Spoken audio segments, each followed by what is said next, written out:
Hey, Atlanta sports fans, welcome to NFL Jocks and Pigskins on Atlanta Sports Unlimited with Tom Pollen. I'm Dave Holcomb.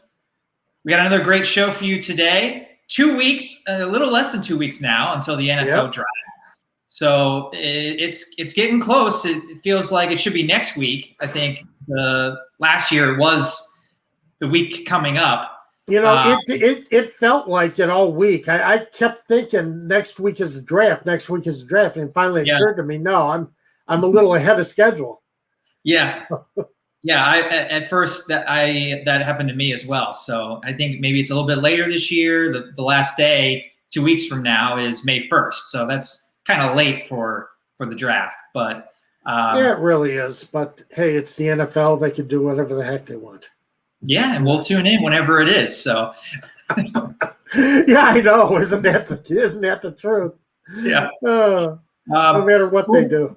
So we'll start this week with our typical Falcons news. The Falcons actually made quite a few moves this week, signing a couple players, released a running back. So we'll get to that, and we hope to have your comments on air, and we'll address them as they come in.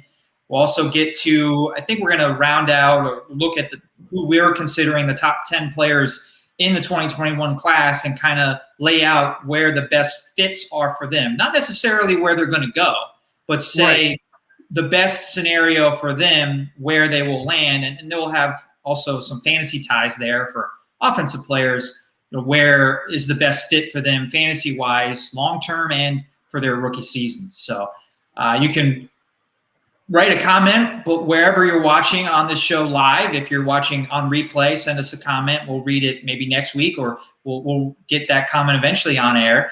And hey, we're always around. We're always here. And tweet. We have nothing better to do. So, no, I'm kidding. Tom's Twitter at DJ Pollen, mine at DM Holcomb, and I have a few other show announcements. If you notice my different background, I know it's still plain. I am in the new house, Tom, in Marietta. So soon we'll have a nice, I don't know what I'm going to put up, but some sports memorabilia for the background of our show. That's great. That's great to see. Glad to hear it. Our first house is always exciting. So, it's great to see. And hopefully you don't hear the contractors working downstairs too much during the next hour. So, nah.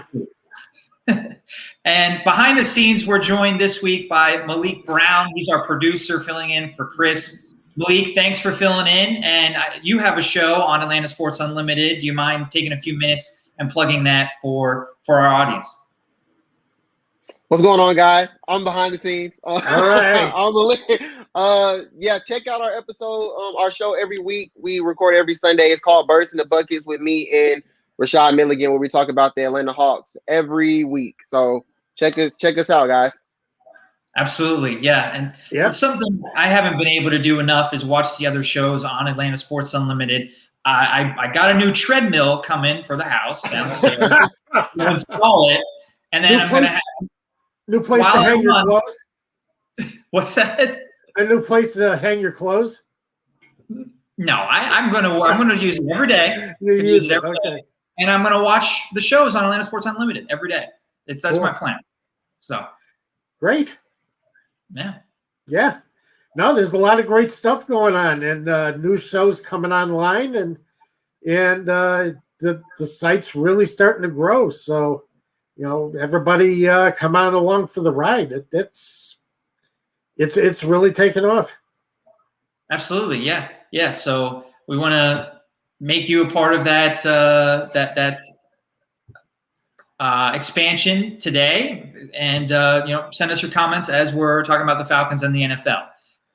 So the moves that Atlanta made this week, Tom, I'm expecting you to have a lot to say about the addition of Cordero Patterson, who's been in Chicago the last 2 years and was an All-Pro returner for the Bears the last couple of seasons, and he's had a really fine career after being maybe a little bit disappointing with the Vikings. He never turned into a great receiver, but that's the thing. Yeah, you get him in space, especially on a kickoff return. Right. He really can make a lot of things happen. Yeah, a lot of instant speed. Right. He's not the kind of guy. Yeah, he never did I remember when the Vikings traded back into the first round, the final pick of the first round to get him, and there was a lot of high expectations for Patterson.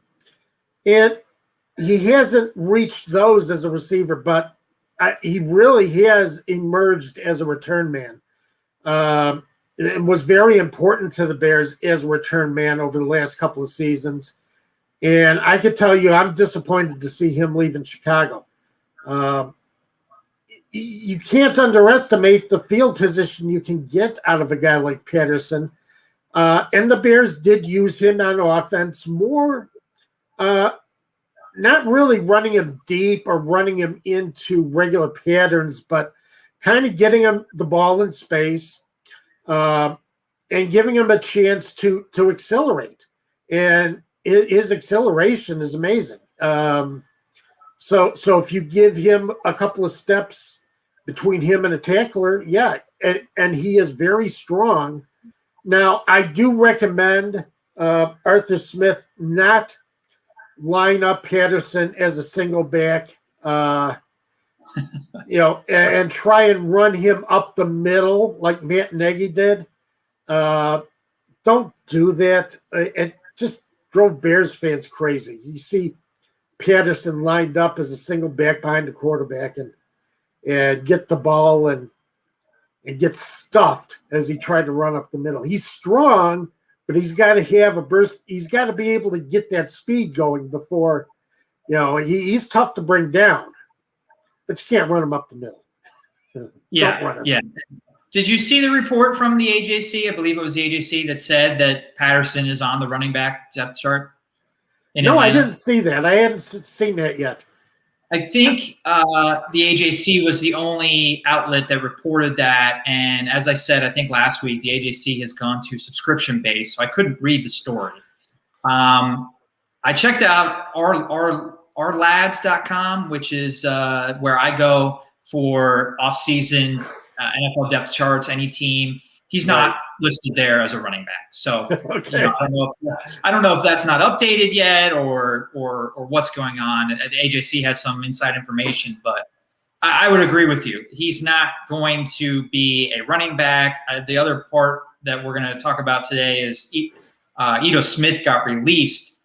I don't think it's a coincidence that Smith and Patterson are coming and going the same week. Patterson is not Smith's replacement. Patterson is a boost, a shot in the arm. Maybe that's a bad pun with the vaccine going on, but it's a nice boost, a nice improvement that the Falcons can make on special teams. And they really have not been a good special teams team for a while. Right. And I'll tell you something else. Patterson on coverage is very strong.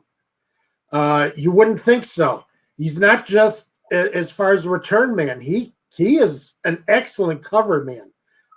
You're going to see him be one of the first down the field on punt and kickoff coverage. So especially punt coverage. So, get used to that too. Very good special teamer. And he's going to make an impact on those special teams. Yeah, Atlanta just got a lot stronger on their coverage and return teams with Patterson. Patterson has returned a kickoff for a touchdown every year over the last 6 years but one, and he had another season where he had two. One of those seasons he had 2 touchdowns. He's averaging a kickoff return touchdown per season since 2015. The Falcons haven't had anybody return a kickoff for a touchdown in the last 10 years. So it's a big, maybe he won't get a touchdown, but he is going to be a huge improvement in the return game and in coverage, as you said. Yeah. And I'm getting a little sick of the Falcons taking Bears return men because Devin Hester went to the Falcons too when he left Chicago. So leave our return men alone. Get out of here! Come on. I mean, the Bears got to offer them more money if they're gonna keep them. If you guys are the ones letting the Falcons have dibs at them, right? I suppose so, but it's like the Falcons always have to step in. The Bears have a return man available. And if Falcons got to step in and sign him, just come on, stay in your own turf. Or develop one of your own. Come on, we don't. We're not here to develop return men for you. Develop one of your own. Draft one, bring them in, and do it that way. Come on. To be fair, the Bears didn't really develop Patterson. He played for 3 teams before the Bears. That's true, but he achieved greatness with the Bears. He was a 2-time All-Pro with the Vikings. And an All-Pro with the Bears. That's true. That is true. He won a Super Bowl with the Patriots. Returned to kickoff that season against the Bears. You remember that? Yes. Yeah. God, are you obnoxious today? Man. You just can't stop, can you? Yes, I do remember that. I was just okay. But But yeah, I'm glad you brought up Devin Hester because I was looking at that. As soon as I heard the news about Patterson coming to Atlanta, I immediately thought of that as well, that this is the second time recently that the Falcons have added a Bears returner. And Hester, I said the stat where a Falcons returner hadn't returned a kickoff for a touchdown in the last 10 years. Hester never had a kickoff return for a touchdown with Atlanta. He had a punt return for a touchdown. Punt return.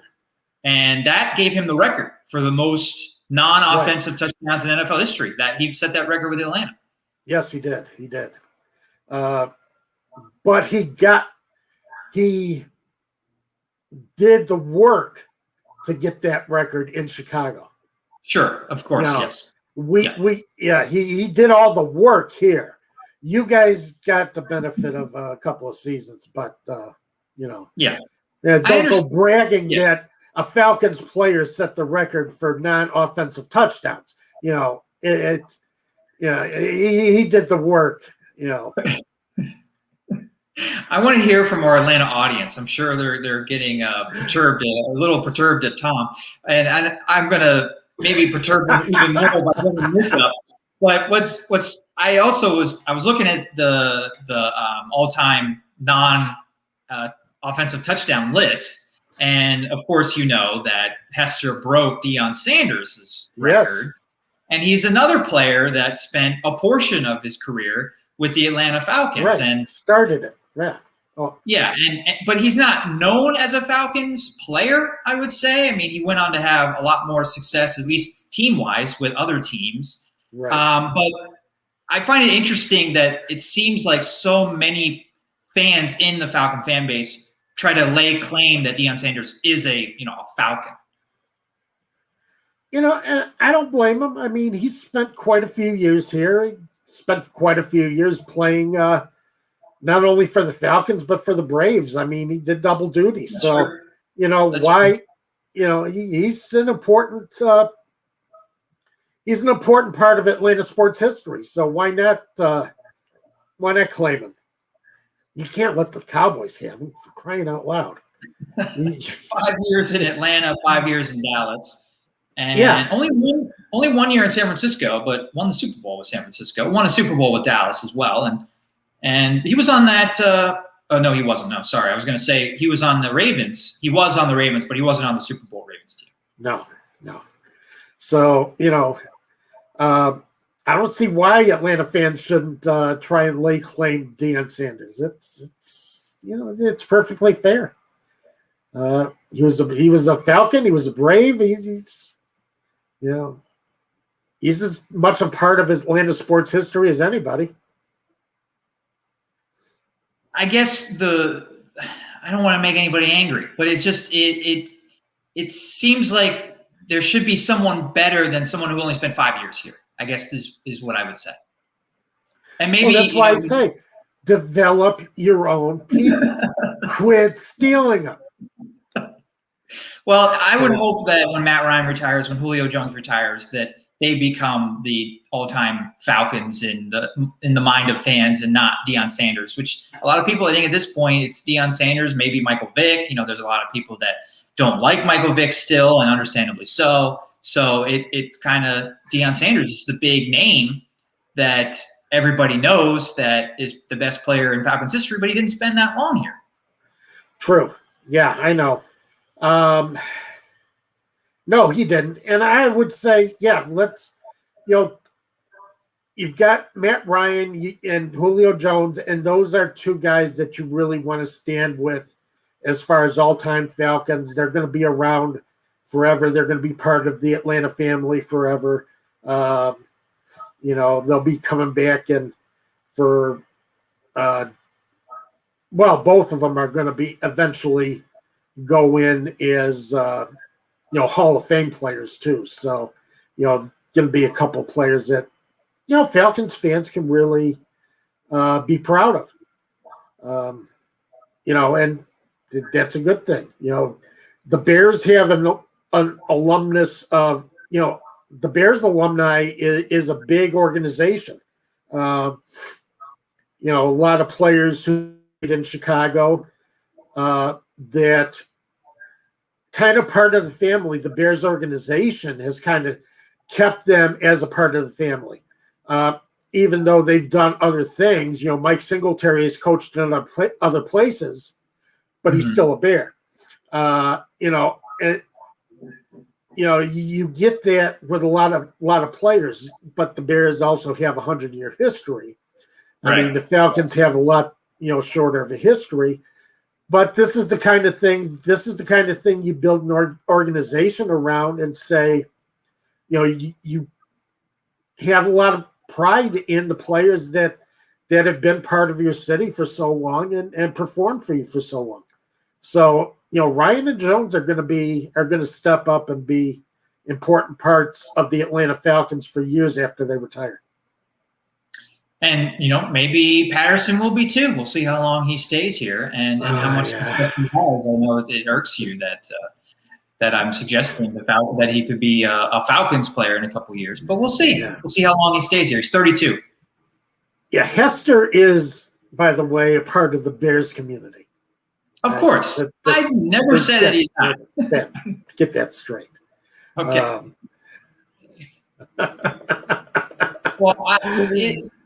It's now your turn to get my goat with the next player we'll discuss with the Falcons adding this week. He has a little bit of history against my team and brings up a bad memory. I don't know. Do you remember the moment? Safety Jerron Harmon is a Falcon. Just signed him officially. I think it was Thursday night or Friday morning. And he spent a long time with the New England Patriots, won 3 Super Bowls with them, played for the Detroit Lions, Matt Patricia last year, kind of forgettable year for him and Detroit. And now he's an Atlanta Falcon. Yeah, well, the Falcons had to do something to replace Neal, who, where did Neal end up? I was just looking at – huh? Has he signed with anyone? Yeah, he has signed. He's with somebody. I forget who he signed with. Dallas. Oh, here's Malik. Dallas. Okay. All right, he signed with Dallas. Yeah, so, I mean, they had to replace – and, they needed somebody – Neal was one of the best players they had in the secondary, so they had to find somebody to replace him. So, it's a good pickup for the Falcons. They made a couple of strong moves this week, so you have to feel good about that. Yeah. Now, addressing depth, addressing a part of the team that has been a weakness for a while, special teams. You're talking about replacing Neal, and you're absolutely right. But they just don't have any depth at all at safety. They released Allen as well. So losing both your starters in the back end of your secondary, which has got to be revamped to begin with. You're probably drafting. We had our guest last week talking about drafting a cornerback, and they're adding safeties in free agency. At Eric Harris as well. So 2 veterans that I think are going to be good. Steady. Hopefully, they steady the secondary. Exactly. That's all you can ask for. And they're going to draft again. They'll draft probably to add to the position. So don't think that they're done at safety yet.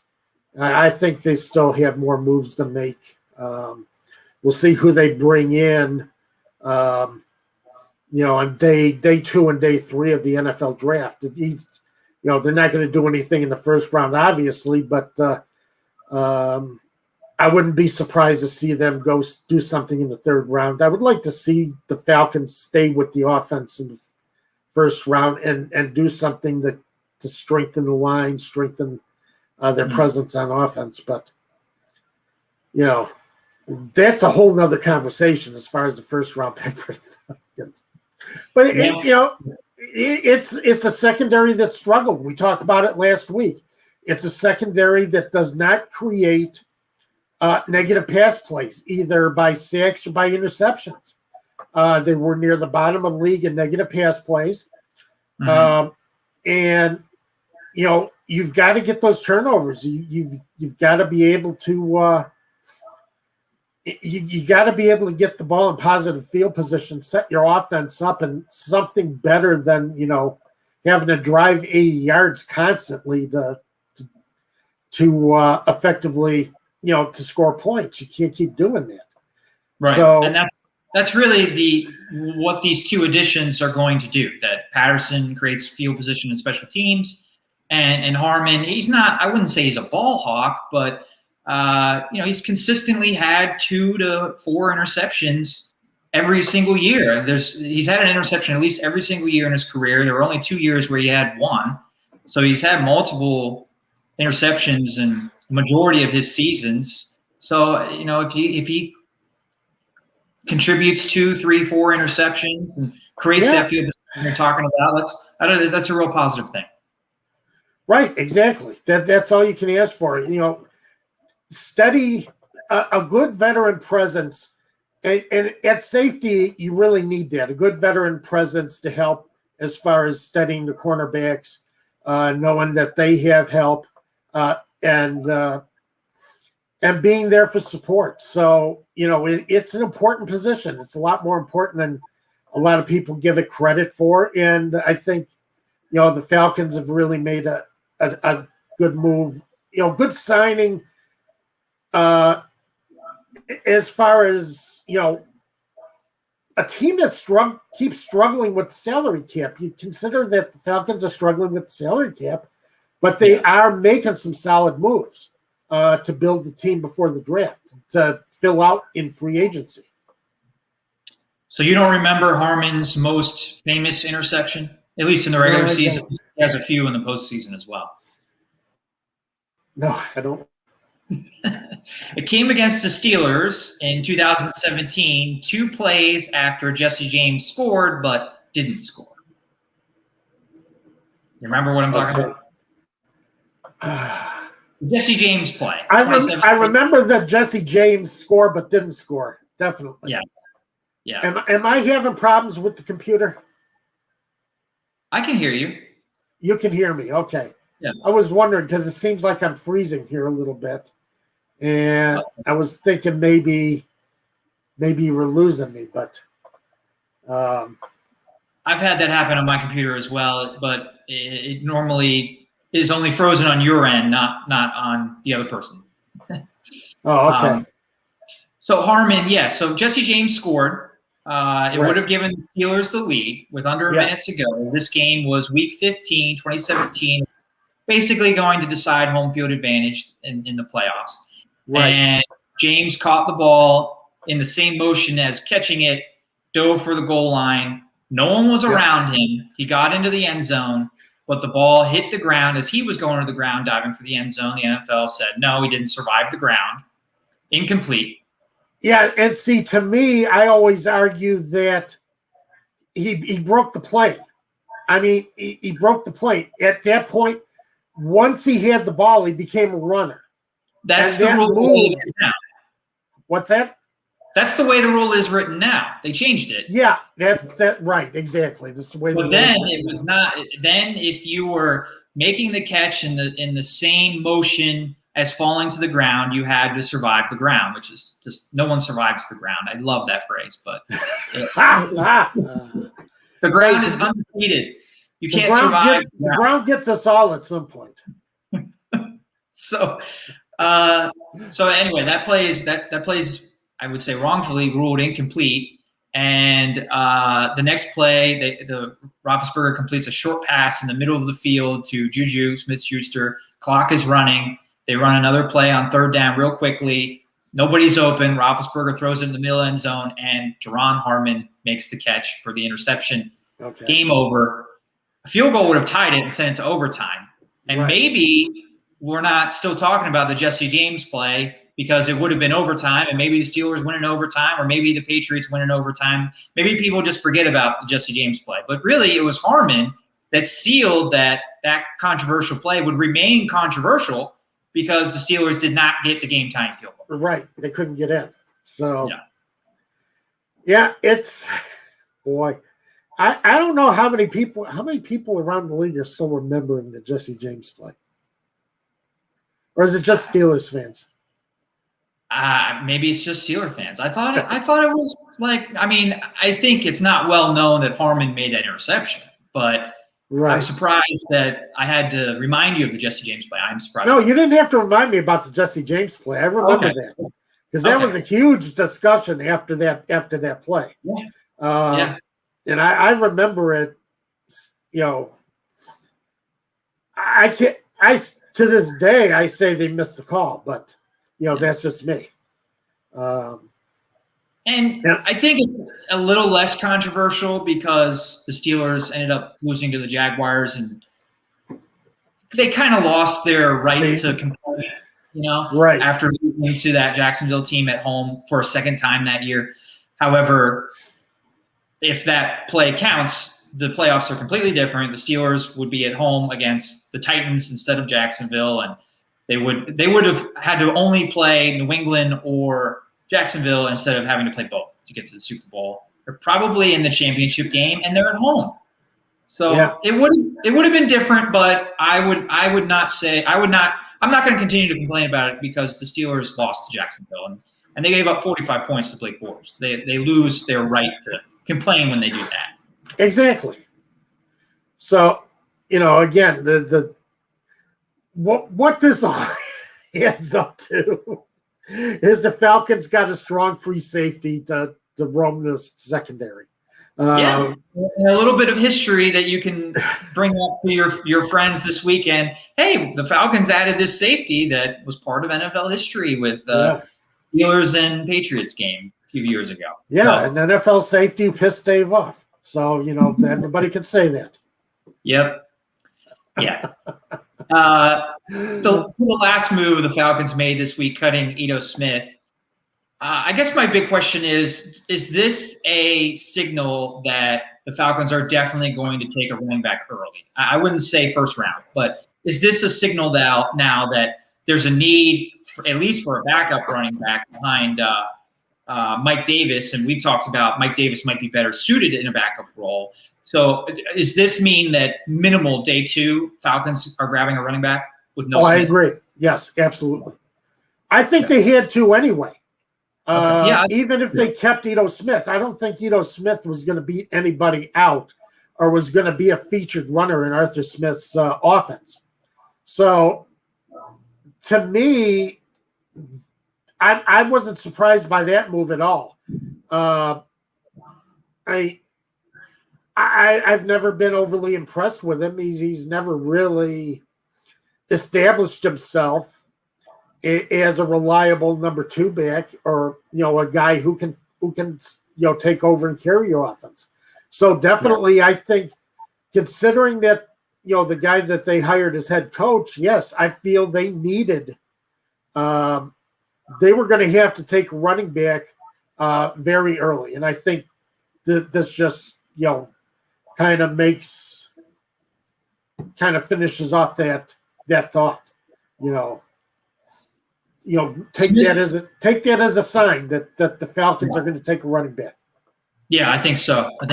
Smith averaged 4.8 yards per carry in 2019 before getting hurt and missing most of the second half of the season. But that was a very small sample, just 22 carries that year. 63 attempts last season, and that average was 4.3. Not bad, I guess, but not great. No, not great. I still want to see the Falcons take Javonte Williams out of North Carolina. Yeah, I would love to see him end up in Atlanta because I think he's the perfect back for what they are going to want to do on offense in the next, over the next few years with Smith as coach. So, and there's a lot of talk that he's going to be available in the second round. He's kind of a borderline pick, a borderline first round, second rounder. I think he will make it through the second round. And I think, considering that the Falcons cut Ito Smith, I think Williams is the guy that they have their eye on. So I would like to see that. It would really round out the Falcons' backfield very nicely to be able to get him. It would, yeah. And I would like that pick a lot as well. And that would be a very good pick for fantasy reasons as well, pairing Williams and Smith's system. Yeah, and Williams can also catch the ball. He has receiving skills.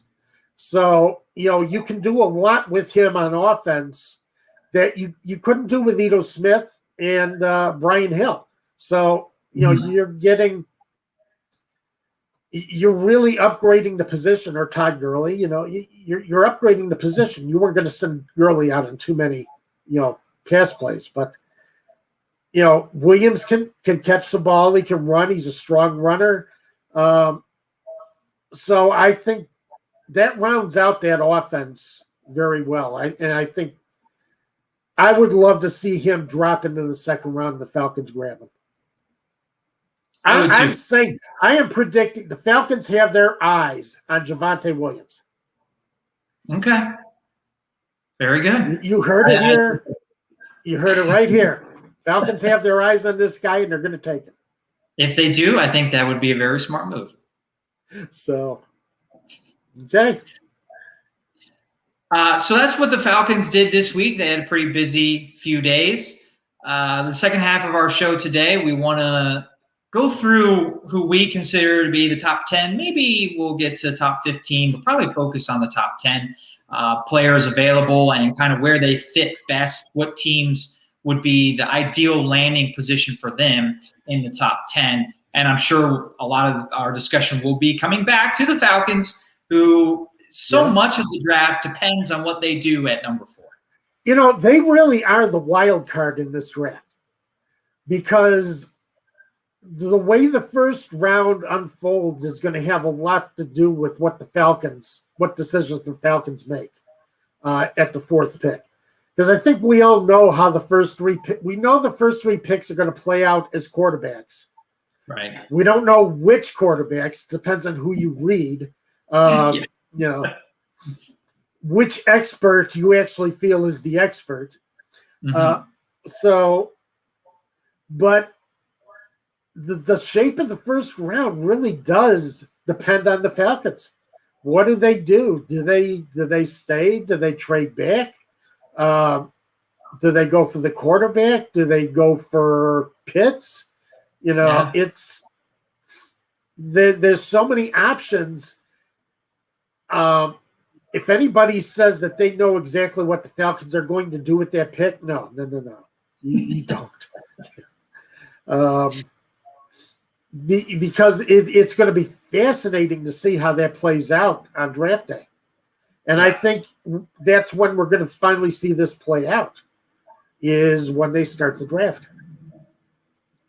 Yeah, unless the Falcons make a trade before that, then I don't think we're going to know until the Falcons officially announce who they've taken. Who we won't know for sure until then who the Falcons are going to get. Right. So, it's going to be a fascinating thing. I still see a lot of projections that the Falcons are going to take a quarterback. And I can understand that because you don't get down here very often. You don't get down into this neighborhood of the draft very often. You don't want to be here. Right. So when you do, you almost have to take advantage of it. You have to take advantage of the fact that Matt Ryan is, when it comes to the NFL, he's getting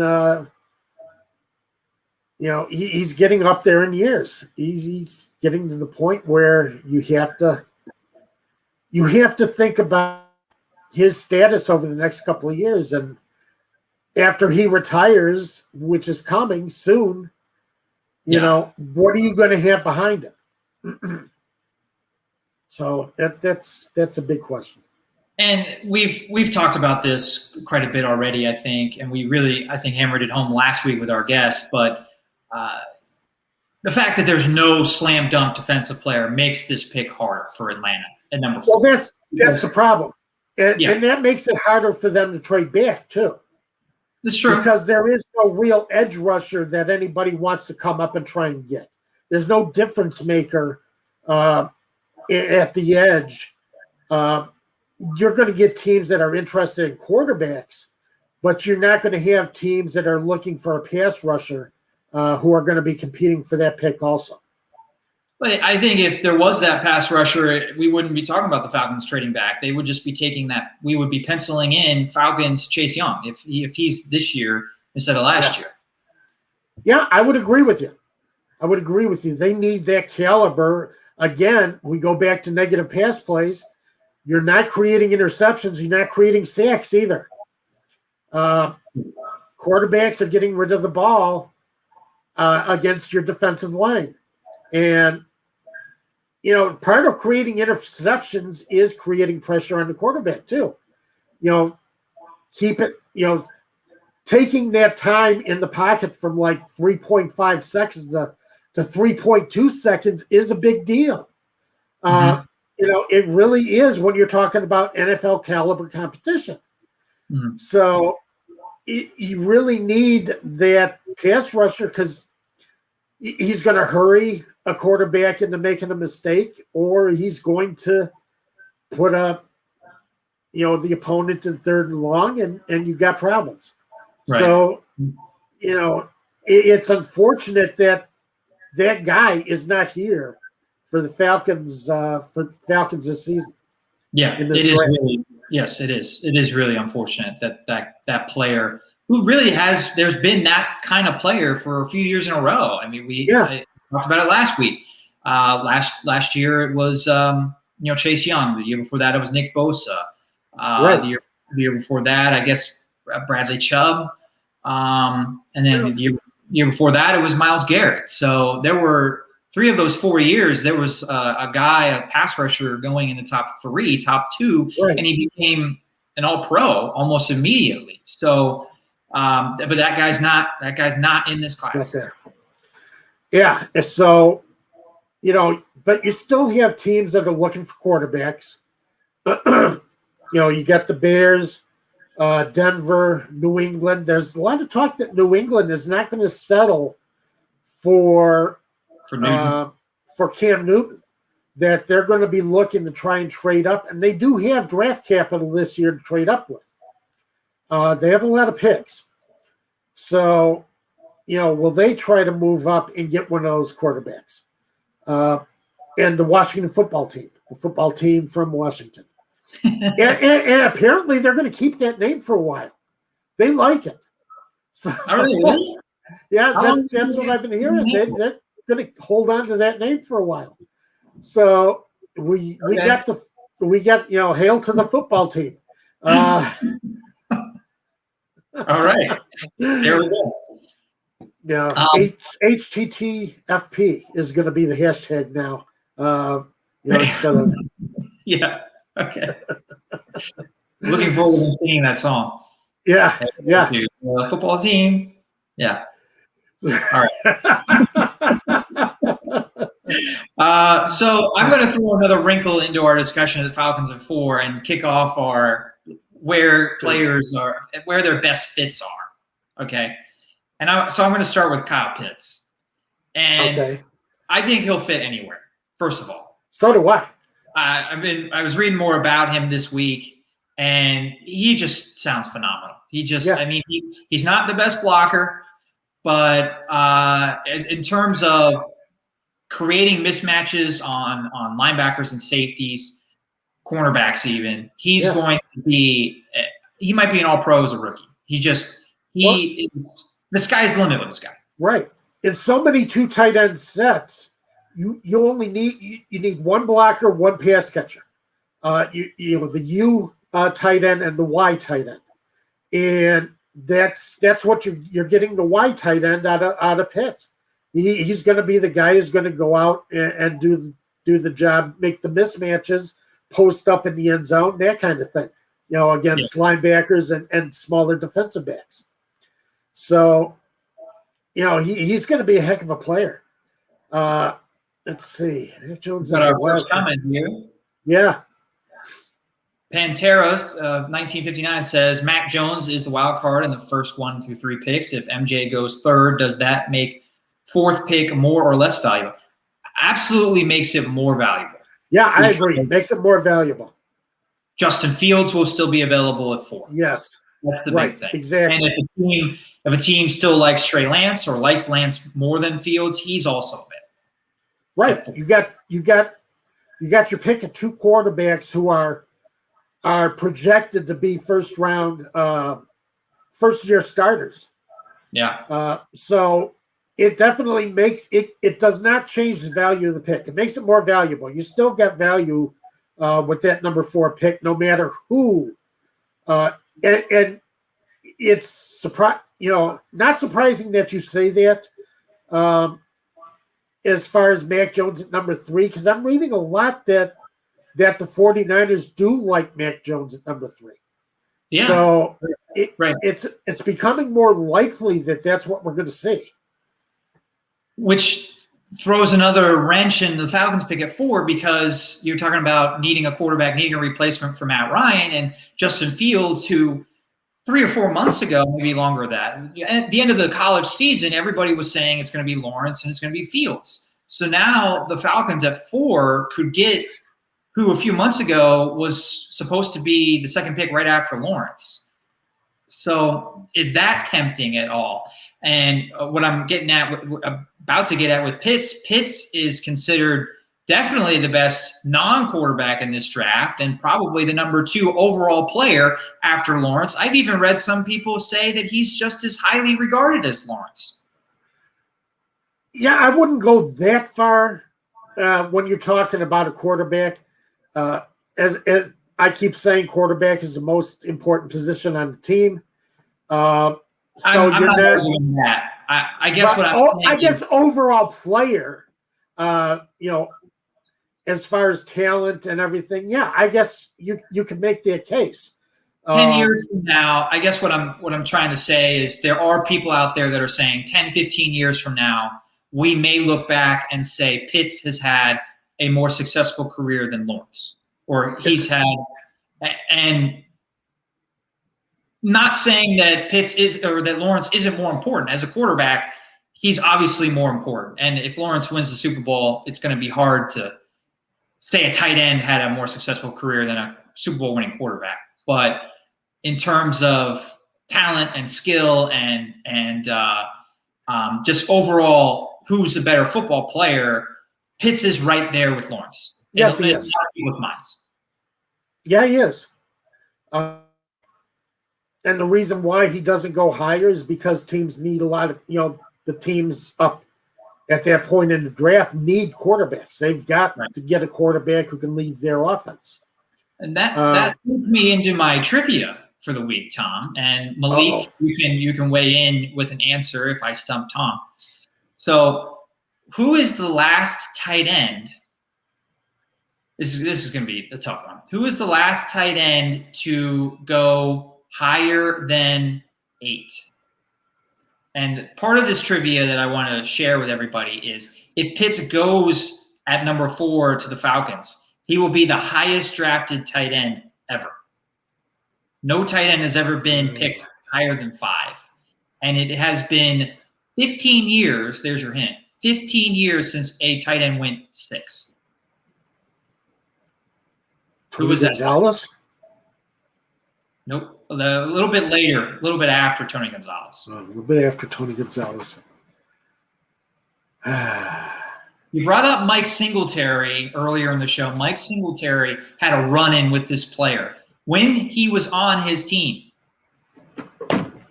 God. All right. Yep. Oh, I know who you're talking about. I can't think of the name. Oh, I can't think of the name.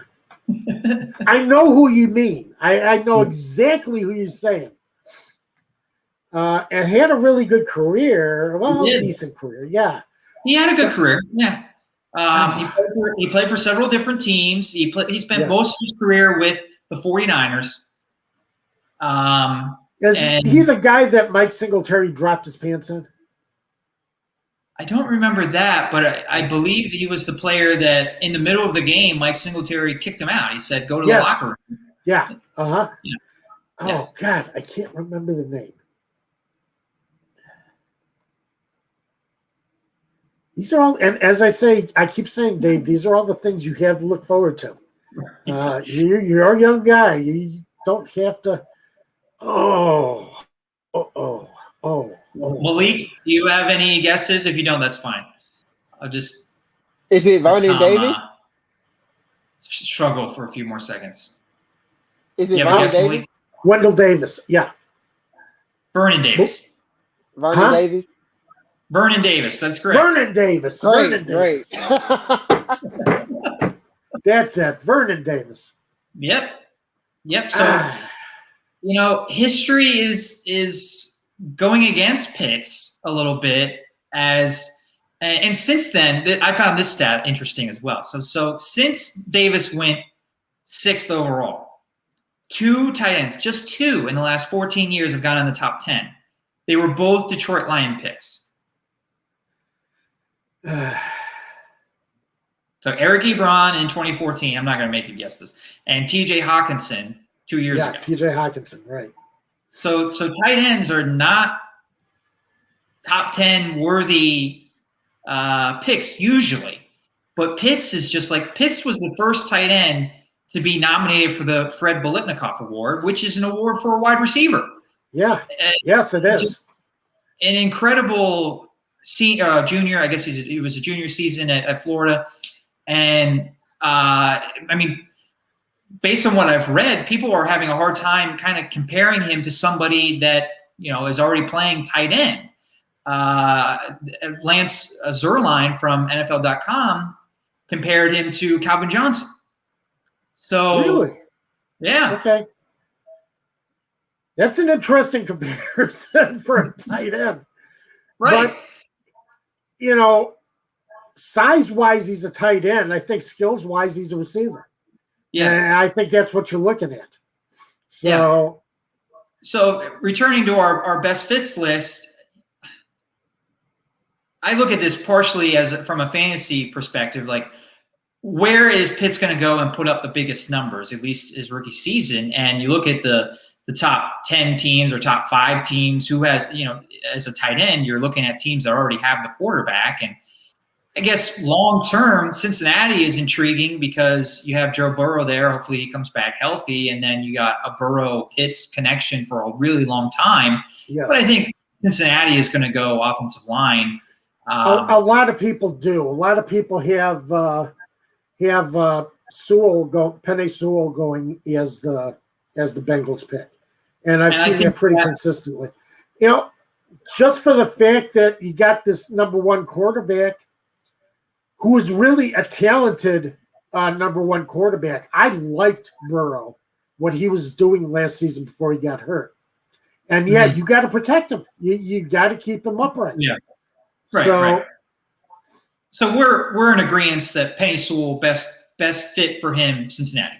Yeah, definitely. Yeah.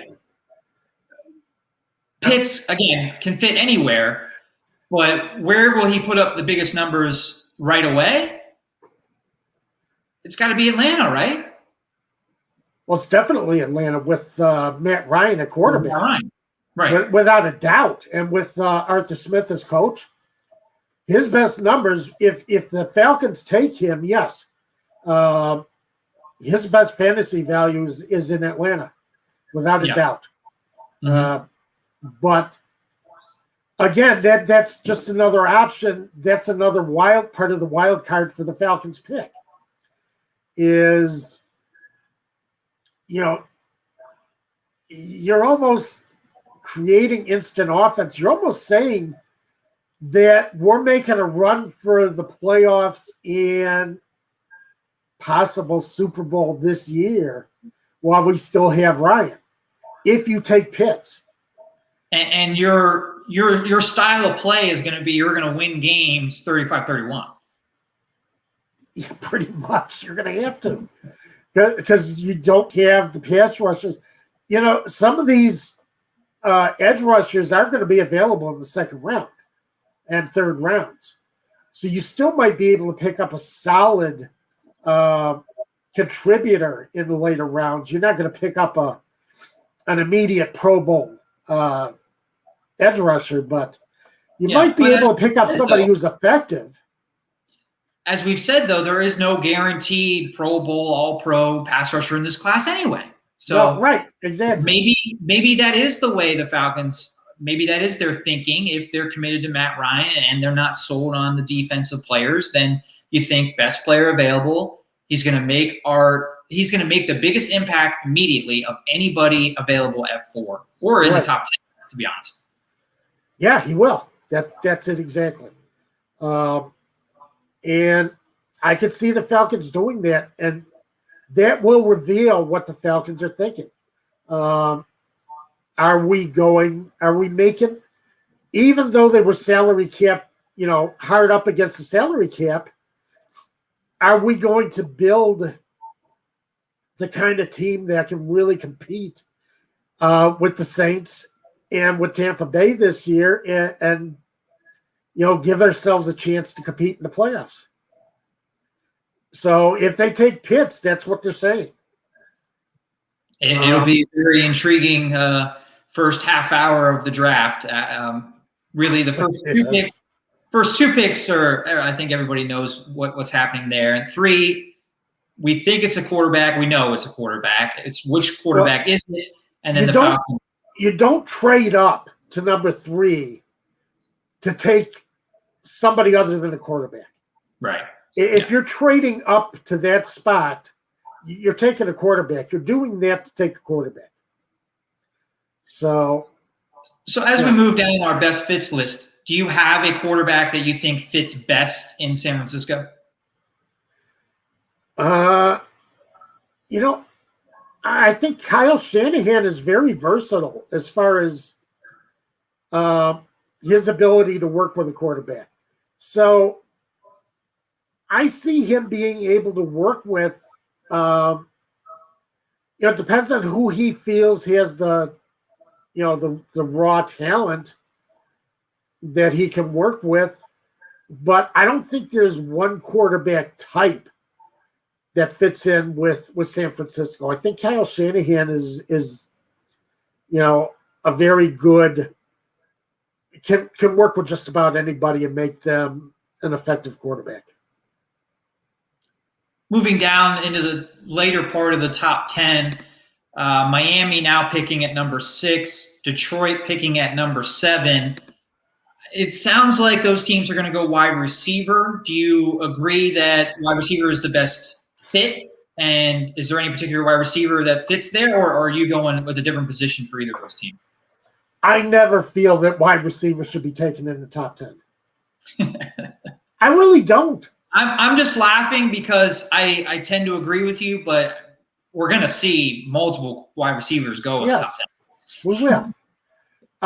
But as I say, I'm not one who likes to see a lot of tight ends go in the top 10. I mean, tight ends. We're talking about tight ends too much. I'm not the one who likes to see wide receivers go in the top 10. I'm not the one who likes to see wide receivers go in the first round. First round, wow.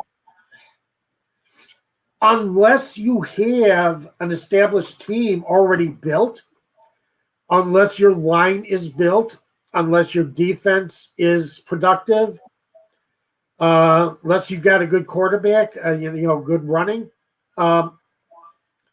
I think there's a lot of things a team needs before they go out and grab a wide receiver. To me, the quarterback makes the wide receiver. All right. So, I'm just laughing because I wonder if you're angering any of our Falcons fans. It seems like every other year the Falcons are taking wide receivers in the first round. You know, I know I'm probably this isn't a popular opinion, but you know, years ago when I was writing for Cold Hard Football Facts, Kerry Byrne wrote an article calling wide receivers the shiny hood ornament. You know, you don't take the shiny hood ornament until you have everything else in place. You know, you know, the wide receiver is the shiny hood ornament of the NFL. And I have never forgotten that. And I have a hard time seeing wide receiver making a difference on a team. You need to protect your quarterback. You need defense. You know, there are so many other positions.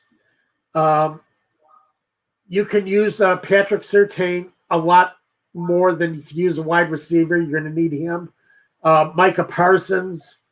You know, Rashawn Slater. You know, you got a lot of good tackles that you could take this year. So, you know. So is that where, I mean. I suppose later in the round, if, as you know, you've already got the established quarterback, and you like the Chiefs or like the Colts, you think you have your quarterback, or you know, teams that think they have their quarterback and think they have a good, solid core in place. Yeah, I could see guys like Devontae Smith and Jalen Waddle and receivers like that going. Which, again, you know, ups their fantasy value. But I don't like it. I think there's so much more you can do with players than train and get a wide receiver, unless he's a real game breaker. You know, unless he's really got speed that can open up a defense. You know, maybe then it's a little bit different. He's got to bring an angle to your game that you don't have already. So, you know. Well, in the case of I see that argument. I agree with you, and I agree to a certain extent. I at least I wouldn't say don't pick a wide receiver before the 20th pick or whatever. That's probably too far for me. But for the Detroit Lions, I've seen some mock drafts where they're being targeted as, you know, they need a wide receiver for Jared Goff, and they have so many other issues. I would agree they should address something else other than wide receiver. But looking at Miami was 6th in points allowed on defense, 1st in takeaways. They really played well on defense. They won 10 games, right? They won 10 games and didn't make the playoffs, but won 10 games. Is that a team that they're probably maybe biggest question mark is still quarterback, but you're not taking a quarterback. They admitted that by trading back from number 3. Right. So exactly. do you take a wide receiver if you're the Dolphins to try and help that quarterback that you just took last year?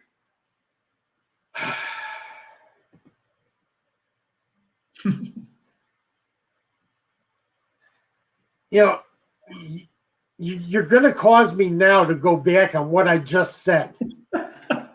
Well, yeah, I don't think you have to go back on it. I just think that the Dolphins are in a situation that you're describing. They're in a situation where the rest of their team is they're pretty well insulated, very well on defense. Offensive line, maybe they can improve a little bit on the tackles. They don't have Laramie Tunsil anymore.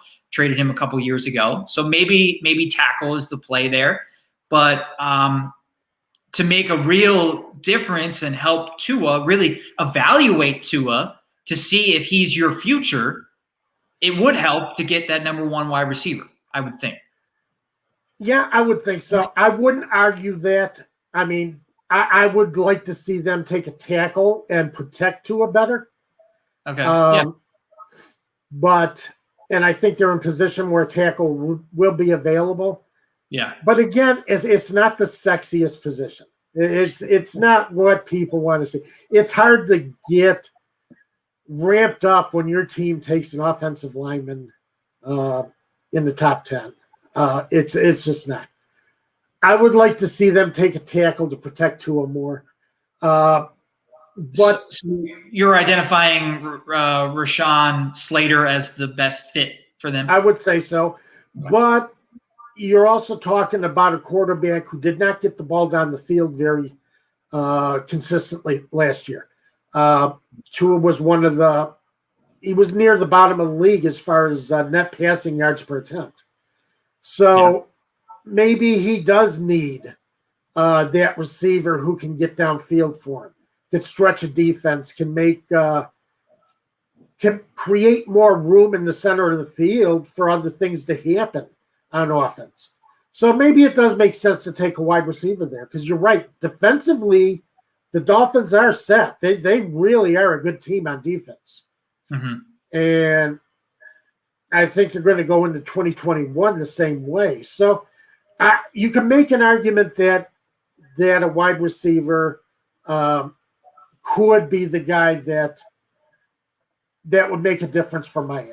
Okay, I'll admit that. I'll go there. I'll go there for you. Yeah, I don't think that goes back on what you said. And that's why I disagree that never take a quarterback in the top 10. It's because these teams trading take a wide receiver in the top 10. Did I say something? Quarterback. Sorry. Never take. I wouldn't say never take a wide receiver in the top 10 because there's so many teams trading picks now, and this is a situation where the Dolphins wouldn't really have a top 10 pick. They have somebody else's pick, and they're a much better team than where they're picking. And they're in a position, as you've described, where they can afford to take a wide receiver that high. Yes. Yeah. They have more in place. You're right. That does makes sense for them. So if they want to take Smith out of Alabama or Waddle, I could see that happening, and I could see it being an advantage for them. Before we go, I want to wrap up the top 10, Tom. Carolina picking at number 8, Denver number 9, Dallas at number 10. Assuming that Slater is still there for Carolina at number 8, I have him as the best pick for Carolina. They went all defense last year, so I think an offensive lineman would really help out Carolina. Denver seems to be leaning towards linebacker, and Micah Parsons would be the best available at number 9. I think that's a real solid pick for Denver. And then Dallas is a real wild card, and I guess we're going to have to – maybe we should just save Dallas for next week. But I see Patrick Surtain as the name that kind of jumps out as the best fit there. But if Kyle Pitts somehow falls, because a lot of these teams after the Falcons don't need tight end or could go wide receiver if they're going pass catcher. So Pitts could fall to 10, and Dallas would probably fall in love with that pick and would pick him. I think they would grab him. Yeah, they would grab him up at number 10. And that would be a real good fantasy situation for him and a great place for him to produce stats with Dak Prescott. And I was about to say, all of a sudden Dak Prescott becomes that much more attractive a quarterback. Yeah. So we'll save Dallas for next week. But do you have any other best fits for Carolina or Denver? Not right now. It's hard to say with Carolina because they picked up Sam Darnold, but do you really think Sam Darnold's the answer?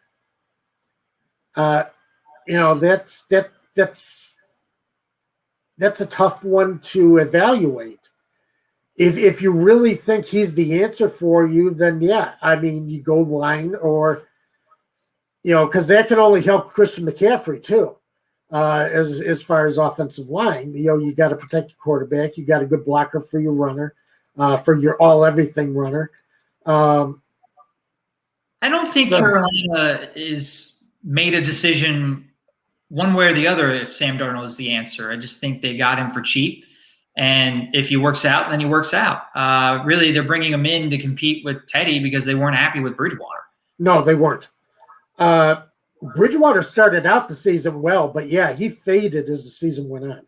Yeah. So I think early, about the first 6 weeks of the season, I think Panthers fans thought that Bridgewater might be the guy that they could latch onto and ride with, but no, not anymore. Not the way he finished.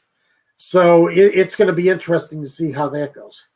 But either quarterback is going to be better with a healthy Christian McCaffrey. Bridgewater did not get that last year. No, he didn't. You're right. But he had a couple of good wide receivers, too, that he could count on.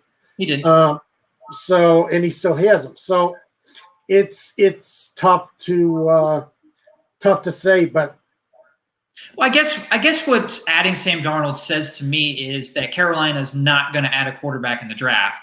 And because they had so much of all of their draft capital last year go to defense, then this pick at number 8 has got to go line, or it's got to be a weapon. Yeah, offensive.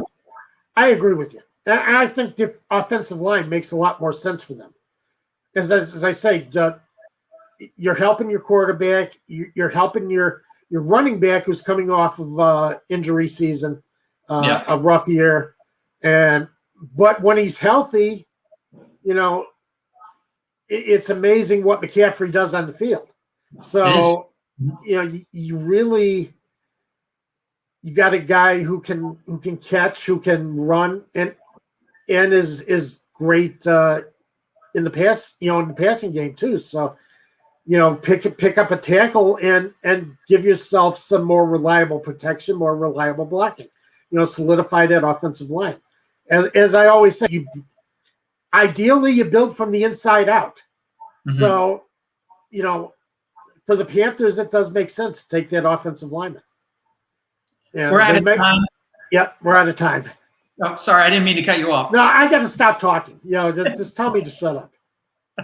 Well, we're out of time on this week's show. Thanks for tuning in. Follow Tom at TJ Pollen. Follow me at DM Holcomb on Twitter. Malik, thanks for filling in for Chris behind the show, or behind the scenes. We'll be back next Saturday, 12 a.m. Eastern. 12 p.m. Eastern. Yes, 12 p.m.